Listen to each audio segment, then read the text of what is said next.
your mind is registering that content. Automatically, it will become a habit, and those words, everything will become a part of your regular usage. Hello everyone, how are you all? Hope you're doing great. Welcome back to another session of learning English with me. And today we are going to do a session on secrets to speaking fluent English. So today we will be discussing secret number 3. We have already done 2 secrets before. If you want, you can go back and watch those videos. This is going to be the secret number 3 to speak fluent English. Absolutely fluent, smooth, elegant English. Are you ready to do that? I'm Shivangi Gupta, your English language tutor, and you're watching Speak English with Shivangi. Before moving forward, I have a small request that please subscribe the channel if you haven't for more awesome English lessons. Like the video and share it with your friends. So today what I'm going to tell you is a very important factor in order to speak fluent English. When we talk about speaking is mostly spoken English, which is a bit different from what we write. Now, in order to become fluent speaker, first we have to become a good listener. And today's secret number 3 is listen, listen and listen. Now I know that you're familiar with the fact speak, speak and speak. And that is true. Speaking is necessary. I get that and I totally support it. But what we need to do before the speak is we need to listen, listen, listen. That is absolutely necessary. It is one of the necessary factors because listening conditions your English. It conditions your brain for English language. Now, when you listen, there are lots of factors that affects your fluency, a lot of things that you don't know which are happening. What we do is we often read and write and speak. So in schools, most of the time students, they read and write. And if you are in college, you're a working professional now, your earlier base of English is of that reading and writing. Now you are engaging in speaking, but the listening things, listening requires some efforts. Often people think that listening is a bit difficult because when you're watching a movie, when you are listening to a song, podcast, often they're not able to understand what is being said and hence they find it more difficult. Because when you're listening to something, often what speaker is saying, it is subjected to how the speaker pronounces, the accent. There are lots of factors when we say listening. But when you're reading, it's according to your own pace, and often what people do, they stick to reading things, just reading. Now the thing is that listening is very important. We have to use our ears, not just eyes and our mouth, but ears. So we read, we are engaging our eyes, one sense organ. We speak, we are using another sense organ. But one of the most important thing, ears, listening, is something that we need to take into the consideration when we are talking about fluent English. So I suggest that you start using your ear more. Become good with your ear in order to become good with your mouth, with your tongue, to pronounce things correctly, to become fluent. Now when you're listening, there are some things that you need to take care of, and that all those factors we are going to discuss now. So let's begin with using your ears. So I suggest use your ears as much as possible. Listen as much as possible. My mantra is listening before speaking. You need to listen well before speaking well. Now, why do we need to listen? In order to surround ourselves with English, that is one of the factors. When you listen to English, you're surrounding yourself and your mind, your subconscious mind, your brain with English content. Now imagine that there is this baby, okay? This baby has one of the native languages. Now this native language is being said by his or her parents, by the relatives, in the surrounding environment.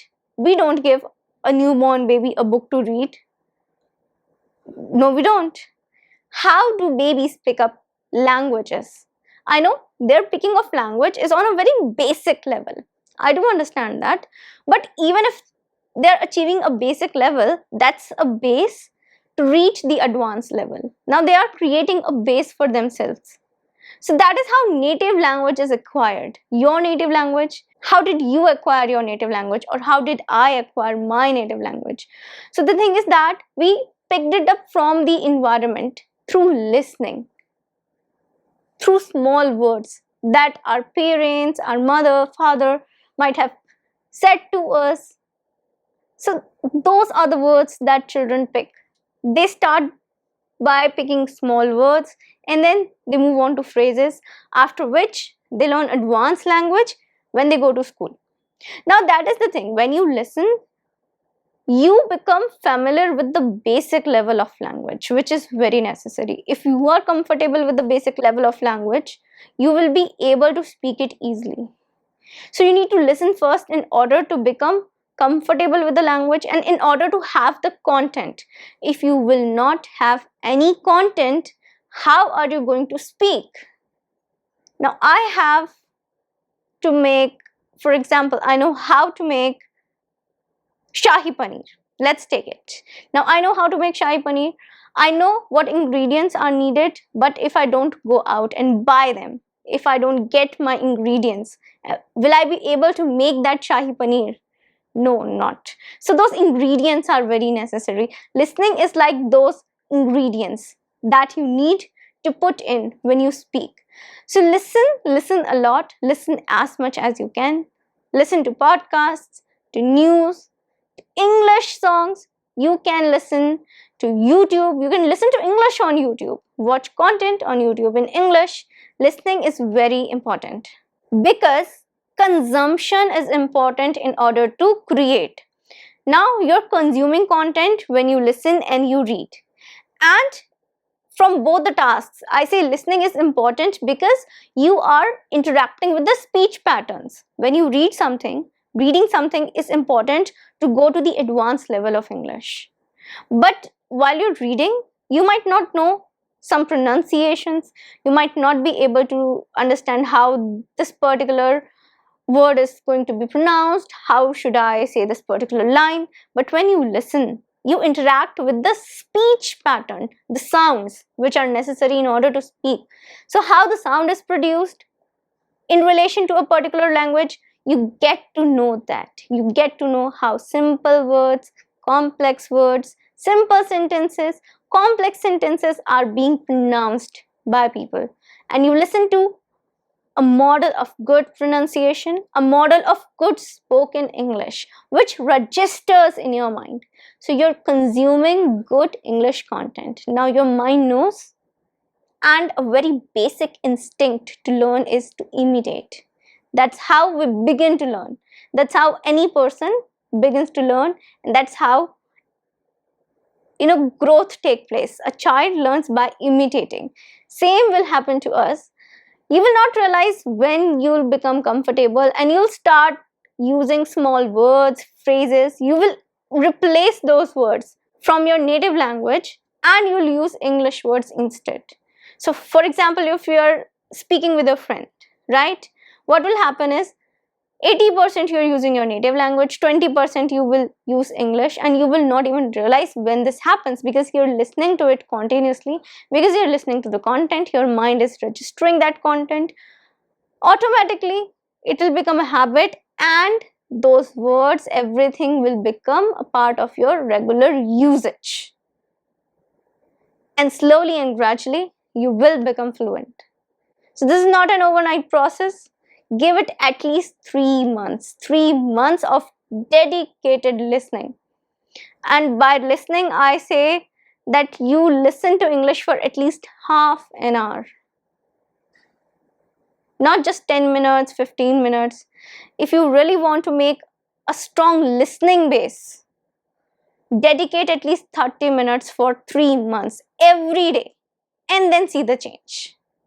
Now I'm coming to a very important point. While listening, you might face some challenges. How to overcome those challenges? So one of the biggest challenges, how to select content, the easy content, the complex content, how to do that. So I suggest you start with easy content, easy things. Now easy content is mostly your basically your children's movies. There are animated movies that you can watch. You can listen to English songs. For that, I have no barrier on age. Listen to English songs. Listen to some easy podcasts, like on easy topics, on day-to-day topics. Don't take too complex of topics. Start with easy listening, so you can pick up the words. Start by easy listening, and when you're comfortable, like it's so easy for you to listen, you're like, oh, I can listen to this, everything is so clear to you, absolutely clear, then move on to something difficult, a little more difficult, and then a little more difficult. So pick the easiest thing, start listening to it, get comfortable, get habitual to listening English, and then move on to something difficult. Do not jump to complex hearing activities that are done for the examination purposes, like Cambridge exams or international English exams. Do not directly jump to those particular audios, because you will feel immensely uncomfortable. There are advanced words used there, and if you are jumping, please make sure that what level of audio are you selecting. So if you're going to such sites and resources, there are always levels mentioned. Start with the A2 level, A1 level. I say A2 level is fine. If you do not want to go too low, start with the A2 level. And then B1, B2, C1 and C2. So choose your level appropriately. Start with easy and then move to the advanced version of listening content. And this is going to make you fluent. Definitely. Listening is very important. So that's it for today. That was the lesson. I hope you liked the lesson and this was helpful for you. Keep listening to English and keep becoming fluent in English. Keep working on. I'm going to meet you tomorrow. Till then, take care and bye.